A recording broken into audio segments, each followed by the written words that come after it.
Porque producir muchos coches es muy fácil con los trabajadores. Se paga más, se esfuerza, pero producirlos de mucha calidad implica una cierta motivación. El trabajador tiene que tener el orgullo de producir buenos coches. Yo trabajo en Toyota, que produce los coches de mejor calidad del mundo. ¿Se comprende lo que es la motivación? La primera vez que se estudió científicamente cómo lograr esto, cómo lograr alinear los intereses de la producción con los intereses de la propiedad, con los intereses de los trabajadores, fue en Hazorne. Y fue un experimento psicológico. En esta fábrica, en esta ciudad, fabricaban aparatos telefónicos. Y se podía medir muy bien lo que producían por el número de aparatos telefónicos por el día. Y durante aproximadamente 5 años, entre el 29 y el 34, hicieron distintos experimentos.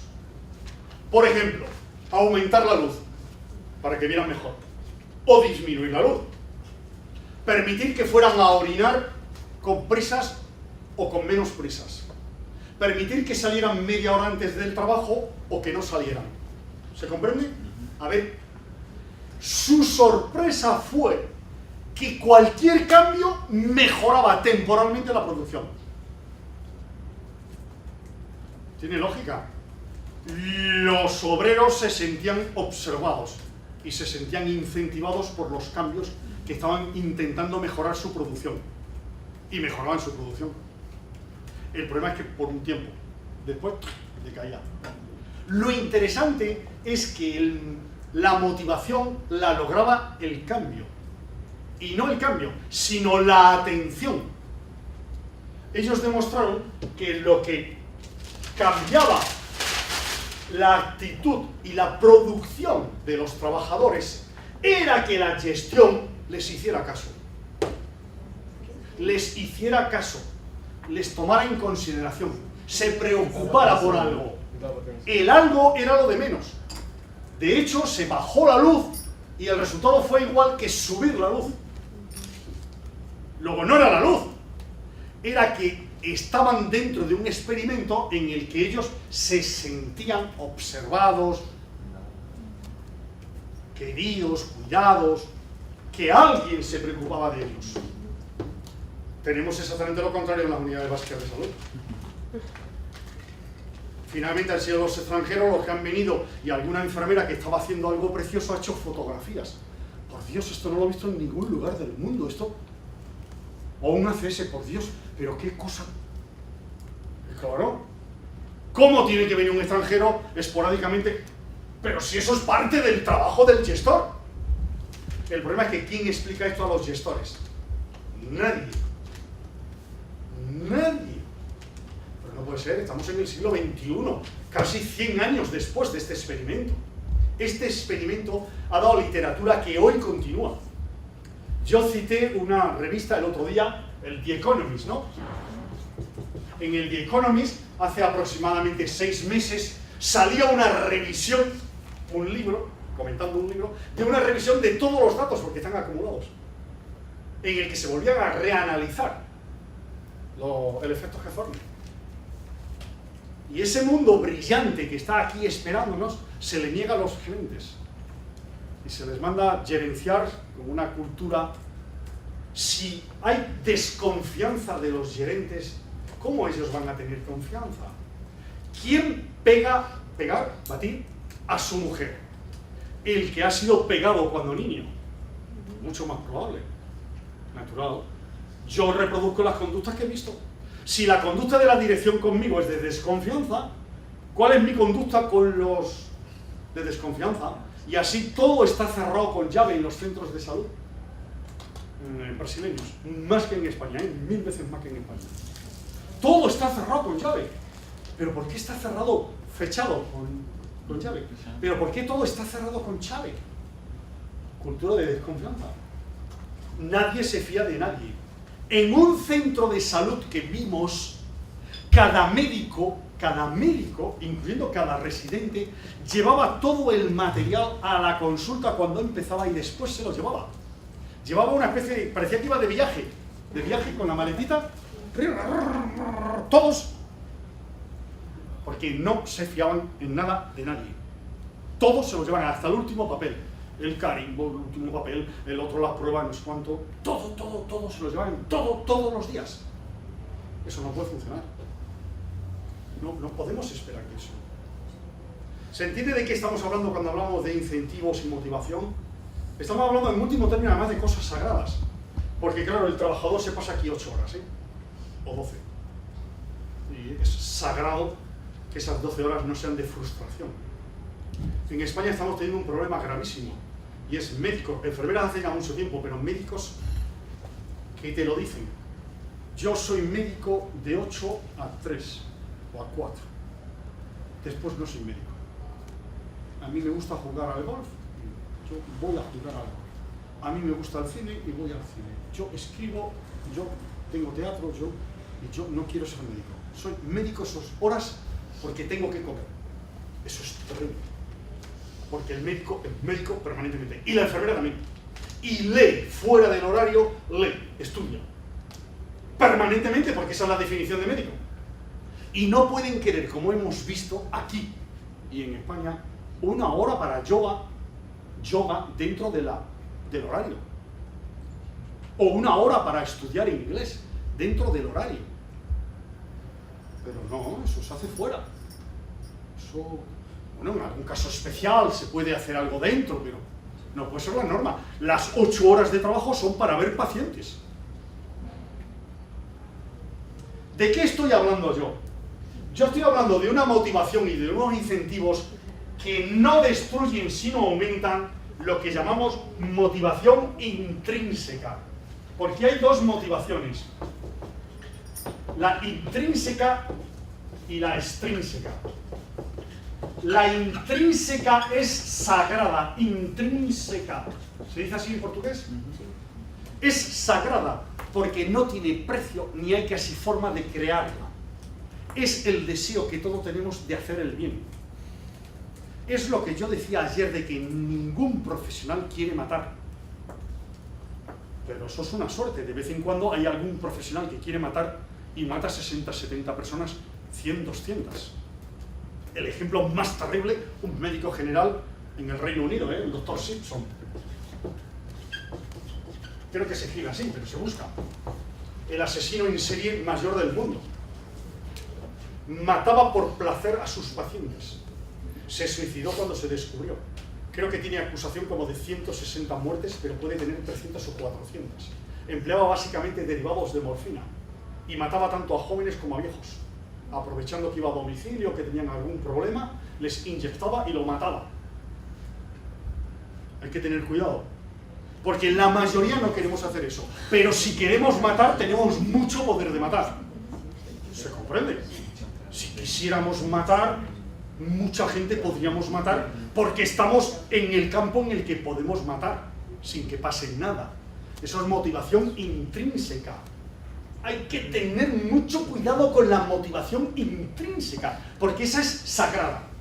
Eso de que la mayoría queramos hacer el bien es un milagro. Es algo de eso. La mayoría no quiere molestar a su compañero, a lo mejor le molesta, pero directamente no quiere. No quiere enfadar al paciente, no quiere hacerlo bien. La mayoría tiene una motivación intrínseca por la que no quiere hacer daño y además quiere obtener satisfacción en el trabajo. La mayoría quiere tener satisfacción en el trabajo, sentirse a gusto. No voy a decir feliz, pero como decimos, realizado. La mayoría. Eso es sagrado y eso no hay manera de introducirlo. Ese es uno de los problemas de Brasil, de España, de Finlandia, de Suecia, de los países que la actitud de los profesionales es muchas veces horrible. Estos pacientes que no vienen nada más que a molestar. El colmo lo tenemos en un centro de salud español que publicaba un boletín, ya sabéis, un boletín, ¿no? Y publicó un artículo que decía: el centro de salud funcionaría perfectamente si no hubiera pacientes.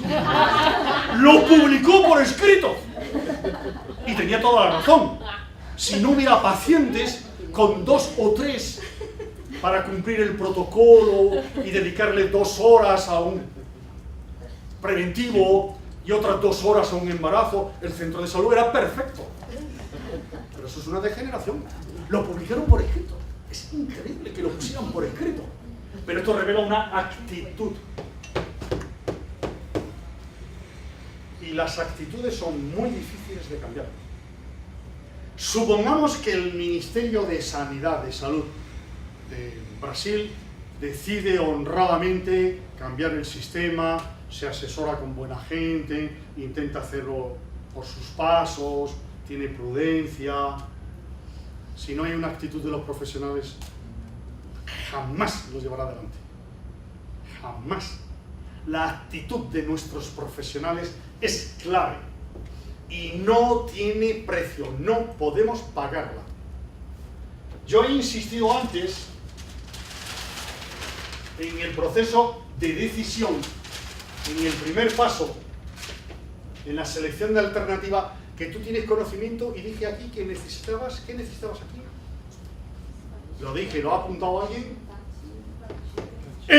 Muy bien, ¿quién ha dicho empatía por abajo? Muy bien. Necesitabas empatía, piedad, actitudes de abrir el corazón, de abrir la puerta, de hacer sentir al paciente que puede hablar. Eso no se enseña en medicina, eso se puede enseñar, ¿eh? ¿Se entiende de qué estamos hablando? Por cierto, yo hablé de control de la incertidumbre, ¿no? El único estudio del mundo, estudiantes, porque da para premio Nobel, el único estudio del mundo comparando el control de la incertidumbre en países distintos se hizo comparando Bélgica, Reino Unido y Holanda. ¿Dónde controlan los médicos mejor la incertidumbre? ¡Muy bien! ¡Ya! ¡Ay, me jugaba aquí casi el día entero! En Holanda. ¿Y en el que peor? No, compararon Reino Unido, Holanda, Bélgica. ¡Bélgica! ¿Lo podéis deducir o no? ¿Veis cómo has aprendido a deducir, a poner piezas nuevas que tú no tenías antes? El único estudio en el mundo, ¿eh?, que yo conozca. Y es muy antiguo, 20, 25 años. Nadie tiene interés por la incertidumbre. Bueno, de los clínicos. Ya hemos visto en Medical Decision Making publicando un artículo sobre taxonomía. Sí, claro. Los médicos holandeses son entrenados, por eso me he acordado, para controlar la incertidumbre. Les presentan viñetas y situaciones en las que ellos tienen que responder controlando la incertidumbre y no teniendo la angustia de queriendo resolver. Los médicos generales holandeses, ya dije, que son incentivados para no hacer radiografía en sospecha cierta de neumonía. También son incentivados para no hacer nada ante la amenaza de aborto espontáneo. Si la mujer empieza a sangrar, no hay que hacer nada, excepto si tiene fiebre o si tiene dolor abdominal intenso. Puedes sospechar un embarazo extrauterino, puedes sospechar. Si no hay ni dolor ni fiebre en el aborto espontáneo, no hay que hacer nada. Siga trabajando, siga comiendo, si quiere tumbarse en la cama, túmbese, haga lo que le dé la gana, no hay nada que... No tengo que ir al hospital, doctor, no me tienen que hacer una ecografía, no. No me tienen que hacer un legrado, no, es una brutalidad. La mayor parte, el 95% de los abortos espontáneos son la eliminación por la naturaleza de esos que hemos dicho que no tienen genes buenos. Luego, bendito sea Dios que se los lleva. ¿Sí? Eso es Holanda. Se incentiva a los médicos holandeses para que las otitis en niños mayores de 2 años y adultos de menos de 48 horas no se traten con antibióticos. ¿Lo repito? En otitis media, que no duran 48 horas, no hay nada que hacer, aliviar el dolor. Lo han publicado, en Lancet revisaron 5.000 casos seguidos en un ensayo clínico, es su política. Claro que en Dinamarca, en Holanda, en Finlandia, en Suecia, el antibiótico más utilizado hoy es fenoximetilpenicilina. La penicilina de Fleming es del orden del 68% de los antibióticos que utilizan. En las unidades básicas brasileñas no hay fenoximetilpenicilina por vía oral. No hay, tiene un nombre porque lo aprendimos, comercial. Penmoral. No hay. ¿Cómo este país se permite? Cuesta 40 reais. Oh, claro, sí, baratísimo. Não? Claro. A la farmacia caro. É caro. Había entendido 4. Claro. 40, ahora he deducido. 4. Pero eso es un robo, porque fenoximetilpenicilina se pueden producir toneladas por 40. Porque no estamos hablando después de la Segunda Guerra Mundial, estamos hablando casi un siglo después. La mayor parte de la prescripción de antibióticos en los países nórdicos, más del 50%, es hoy, en el siglo XXI, fenoximetilpenicilina. Y no tienen más muertes, sino menos muertes que nosotros por la enfermedad infecciosa. Cuando nosotros nos jubilamos, la prescripción de fenoximetilpenicilina en España bajó a la mitad. Cuando Mercedes y yo nos jubilamos, la prescripción de fenoximetilpenicilina en España, la prescripción bajó a la mitad, porque ella y yo éramos de los pocos que utilizábamos fenoximetilpenicilina. ¿Se entiende la ironía? Es una ironía. Eso es actitud, acompañada de conocimientos. Han estudiado que muchos médicos no siguen esos consejos. Y lo han publicado, en British Medical Journal o General Practice. Pero al menos pueden decir, este es mal médico porque no sigue el consejo del Royal College General Practitioner de Holanda. Cuando tiene una mujer con amenaza de aborto, la manda al hospital a que le hagan la brutalidad de una ecografía y un legrado. Y sin embargo este lo hace bien. No hace nada. Esperar, ni exploración. Esperar y ver. ¿Se comprende? Si no hay esa norma, si no hay esa actitud, este es bien visto y este es mal visto, incluso socialmente. ¿Qué doctor más bruto? No manda, hay que hacerle un juicio, porque se ha complicado, porque... E periga ser denunciado por você. Periga ser punido por E você. ser culpado do aborto, né? A culpa é dele. Sí, sí. Pero eso son actitudes, empatía. Esto se le explica a la gente, ¿eh? Yo lo he hecho. Las pacientes son muy inteligentes, porque tú puedes explicar porcentaje, número, mire, el 90%, mire, vamos a esperar 24 horas, si usted va allí va a ser todo muy agresivo, quédese tranquila, si hay algún problema, aquí tiene mi teléfono. El aborto para la mujer, voluntario o involuntario, es algo que conmueve. Es de nuevo una consulta sagrada. Abortar conmueve a las mujeres, por más que la mayoría de los médicos no lo entiendan. Detrás de un embarazo, aunque sea de 15 días, hay un montón de ilusión o preocupación. Un montón de fantasías, de cosas. De cosas que la mujer incluso casi no puede explicarte. De cuando aborta, ¡wow! Todo a la basura. Inclusive das médicas. ¿Cómo? Né? Inclusive das médicas quando abortam. Sí. Eu tive um caso agora, uma professora minha abortou, assim, chocou muito ela. Sí. Muito. Sí, sí, no depende de clase socioeconómica ni de educación. Depende de ser mujer. Pero es curiosísimo, la fertilidad humana es una cuestión básica para nosotros como tribu. Como tribu, la fertilidad humana es algo esencial. O hay fertilidad o desaparecemos. Cuando tú consultas con regularidad Fertility Journal, te das cuenta que sabemos de fertilidad humana nada. ¿Cómo que sabemos nada? Algo sabremos. Hombre, sí, un poquito. Pues un óvulo cada 48, cada 24 días. Pero saber de fertilidad humana, poquísimo. De casi todo sabemos muy poco. Esta empatía, este trato digno con el paciente. Trato digno con el paciente.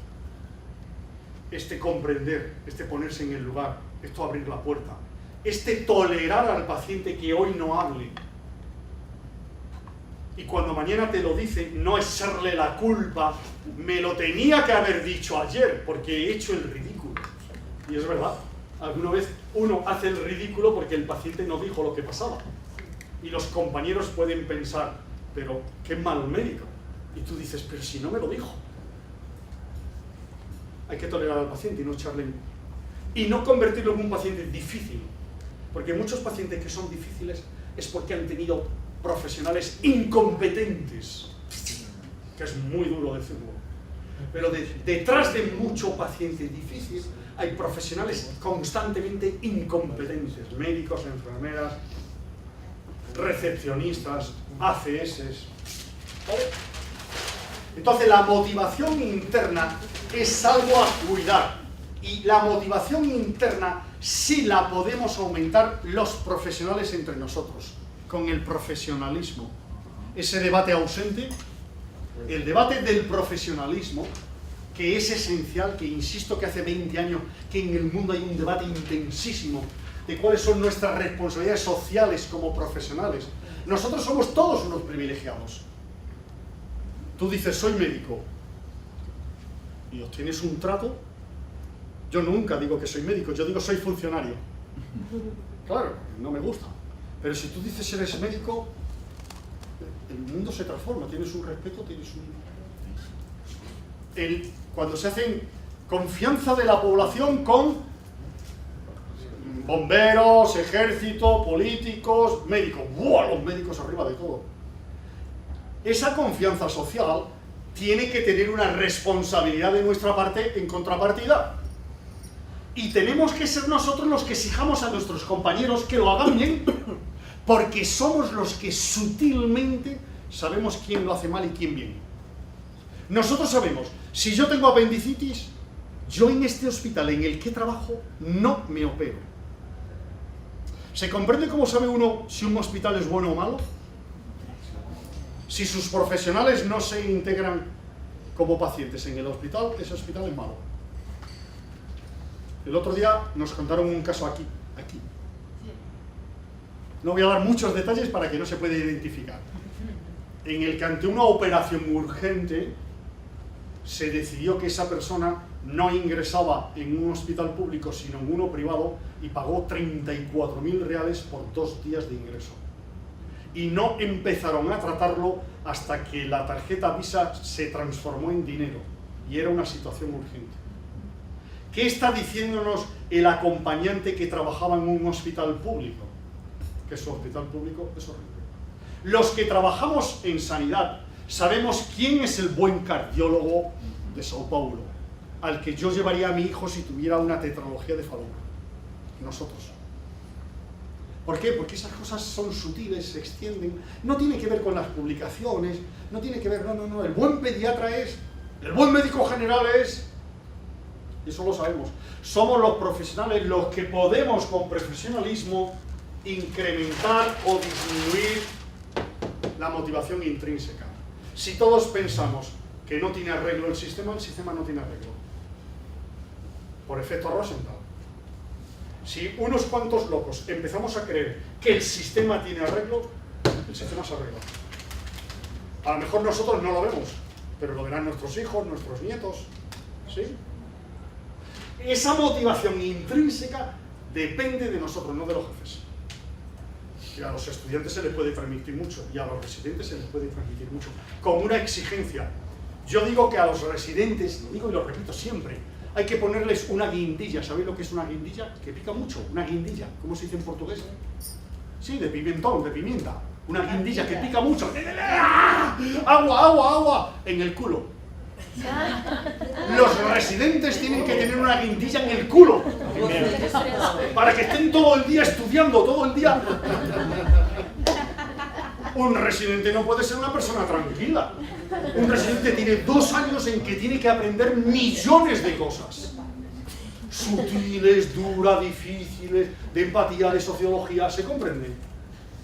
Tiene que tener una guindilla. Y los estudiantes 2. ¡Claro!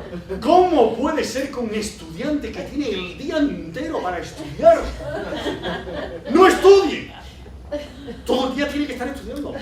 Y hay universidades en que los estudiantes están todo el día estudiando, ¿no? Ya he citado la Universidad de Maastricht, he citado la Universidad de Aarhus, en Dinamarca, puedo citar la Universidad de Ottawa, en Canadá,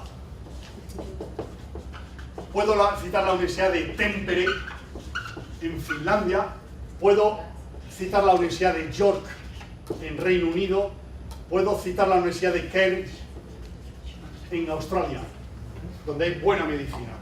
Cairns, Australia, York, Reino Unido, Ottawa, Canadá, Tampere, Finlandia, Maastricht, Holanda,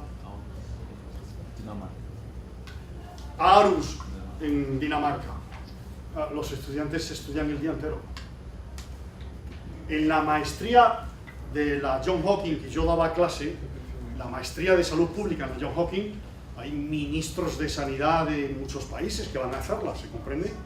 Médicos, en fin, abogados que quieren aprender para la altura, aprendes de los alumnos más que tú enseñas. Pero los alumnos solo tenían unas horas de diversión, que era el happy hour del Friday. En la sexta feria había happy hour, claro. Generalmente compraban comida entre ellos, cerveza, y en la propia escuela de salud, en un lugar como este, se hacía una reunión, incluso se bailaba, no sé cuánto, no sé qué, se tomaba una cerveza y se acabó. El sábado a las 5 de la mañana, la gente estaba trabajando, produciendo papeles, artículos, comentarios, cosas que se le pedían, porque el lunes había exámenes, había... En estas universidades como la de Ottawa, claro, el estudiante incluso el sábado tiene clase. ¡Clase! Pues, por supuesto. ¿Cómo va a ser que el estudiante y vacaciones un mes al año? Estas universidades empiezan a ensayar una cosa que yo propongo, que es reducir los años de educación. No puede ser que con los nuevos métodos de formación, con internet, con cadáveres digitalizados, necesitemos 6 años para formar a un médico. En mi opinión, sobra con 3. Lo tengo publicado. Nadie me cree, claro. Me moriré sin que nadie me crea. Con cursos de este estilo. ¿Se entiende de qué estamos hablando? Todo el día, todo el año. Aquí no hay PowerPoint, que se sienten los estudiantes pobrecillos a mirar allí. Ahora, aquí no se puede dormir nadie, porque es que si se duerme alguien le doy una patada. ¿Se entiende de qué estamos hablando? 3 años. E internet, continuamente internet. Y la formación de todos los especialistas, en mi opinión, 2 años. Cirujano cardiovascular infantil, 2 años. Hombre, con modelos teóricos como lo de los aviones, pilotar aviones. ¿De acuerdo? Con trabajo tutelado cuando ya tienes la especialidad en el primer año. Y todo especialista de medicina puede cambiar en 1 año de especialidad. Eso Beatriz López de Valcárcel y Vicente Ortún también. Como economistas se dan cuenta que el mercado sanitario está monopolizado, como ya expliqué el otro día, por las especialidades, que llegaron a ser en Georgia, donde yo estuve, de casi 300 especialidades, cada uno con su pequeña parcela en la que nadie... Claro, en Georgia el médico general no podía pedir una hemoglobina glucosilada. No, Porque eso era del endocrino de atención primaria, que a su vez no podía pedir una retinografía, porque eso era del... ¿Se entiende? Cada uno parcela, como aquí, que es el acto médico, que es el acto de enfermería. Y lo que sugieren los economistas, y yo apoyo, es que esta barrera hay que romperla. Aquí tenemos a titulados superiores. Y si ustedes son superiores, ustedes me van a demostrar por qué son superiores. Y ustedes en 24 horas aprenden barbaridades sobre organización de servicios. ¿O no? ¿No lo estáis demostrando? ¿Que sois superiores? Es que sois superiores, es que llevamos trabajando nuestro cerebro, el vuestro y el mío, año tras año. Y en algo se tiene que notar. Yo creo que lo mismo se puede hacer con personas analfabetas, ¿eh? Y tengo experiencia. Pero vamos, con superiores, ¿cómo puede ser que un otorrino que quiera convertirse en pediatra no se pueda convertir en un año? O un pediatra que quiera convertirse en cirujano general no se pueda convertir en un año. Yo lo formo en un año. A un pediatra con experiencia, cirujano general, pero faltaría más. Y a una enfermera anestesista, como lo hacen en Canadá y como lo hacen... Todo esto es motivación interna. La motivación interna no tiene precio. Y hay que tener mucho cuidado que la motivación externa, extrínseca, no destruya.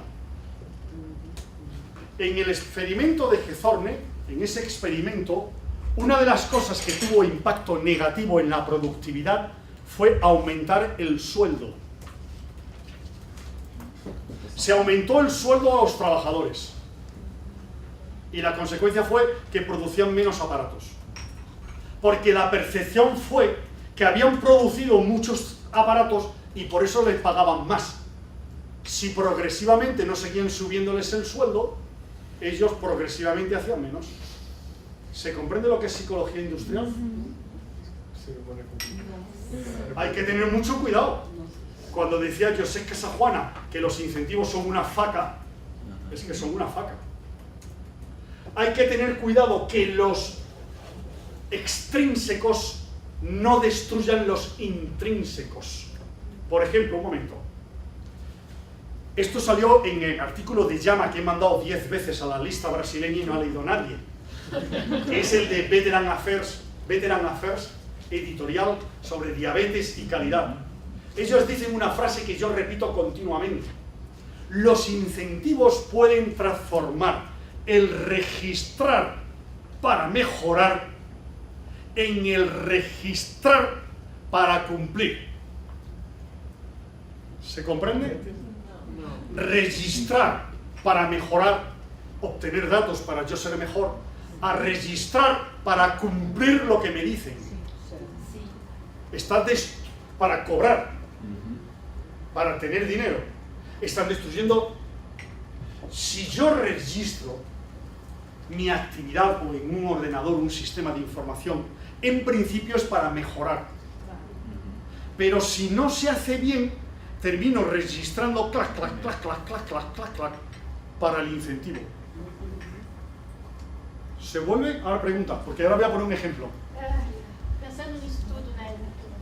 Se a gente imagina que a motivação intrínseca é natural, é inerente à pessoa, e que ela por si só já tem as anfetaminas para ser feliz e satisfeita.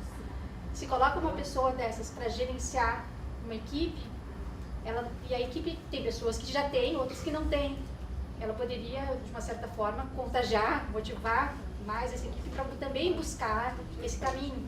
Se coloca uma pessoa que não tem motivação intrínseca, que está insatisfeito da vida, vai ficar cobrando só só o cumprir. Y ahí se pierde todo. Esa cuestión va un poco más allá. Si en un equipo, ahora vamos a hablar ya de equipo, voy a terminar enseguida con incentivo. Sé que alguien se tiene que ir pronto. Se va y además no me gustan las despedidas. A mí las despedidas me dejan el corazón, soy un sentimental. Podemos llorar incluso. Pero si alguien se tiene que ir, que vaya. Esta organización ha tenido algún defecto. Rogerio Machado es perfecto. Yo no creo que haya alguien que pueda organizar nuestro viaje como se organizó por todo Brasil sin ningún fallo. El único fallo que hubo lo tuvimos nosotros. sentaditos en el aeropuerto nacional de Sao Paulo a las 9 de la mañana a Río de Janeiro. Y nosotros allí sentados y el vuelo no salía y cuando nos damos cuenta, pero oiga, el vuelo, no podíamos pensar que cada 10 minutos había un vuelo distinto. Y entonces nosotros esperábamos nuestro número sin darnos cuenta que cada 10 minutos había un vuelo distinto. Con lo cual hubo que llamar a Río de Janeiro, que llegamos 1 hora tarde porque se nos ha ido el vuelo, pero estábamos delante.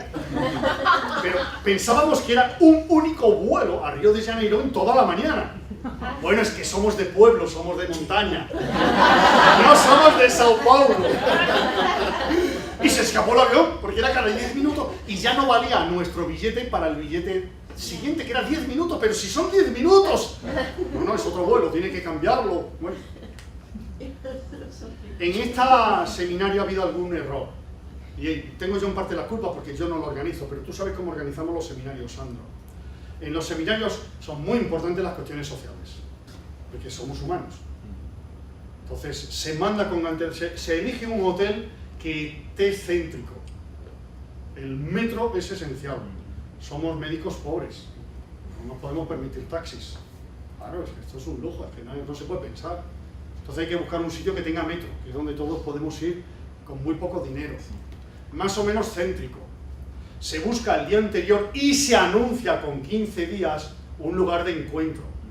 Porque muchos llegamos a las 7 de la tarde, a las 8 y está bien un sitio donde tomar una cerveza. Y se organiza alguna actividad social.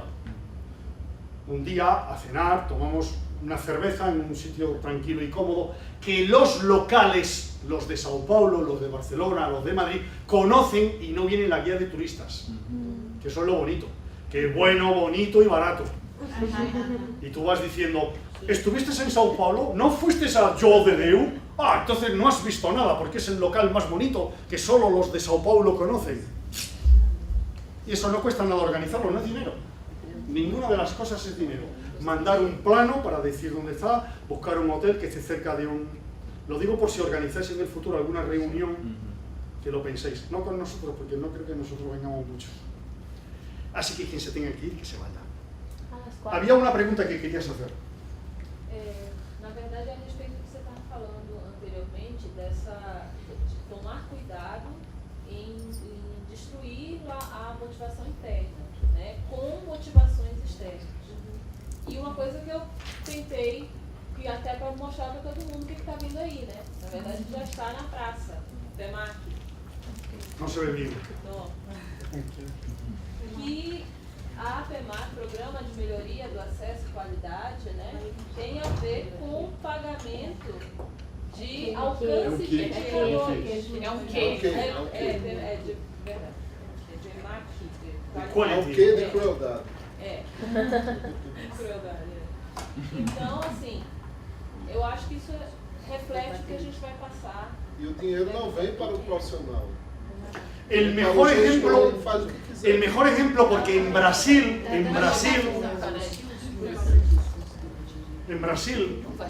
puede suceder. En Brasil puede suceder que esto destruya la motivación interna.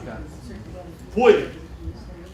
Tenemos un país en el mundo en que algo parecido lo ha destruido. Y es un escándalo mundial. El Reino Unido. En el Reino Unido introdujeron un incentivo fortísimo, extrínseco, que ellos llaman P4P, Pay for Performance. Les gusta mucho P4P. ¿De acuerdo? 164 indicadores de buena calidad, de hemoglobina, de cifra de ¿entiende? De cobertura de vacuna, de ¿se entiende? Lo han publicado en el mundo entero. British Medical Journal, New England, British Journal of General Practice. Era extraordinariamente difícil, con un incentivo económico del orden de los 60.000 euros. ¿Se entiende? En el Reino Unido, 60.000 euros sigue siendo mucho dinero. No solo en Brasil. para escándalo mundial, el primer año, el 95% de los médicos generales lo lograron y doblaron el sueldo.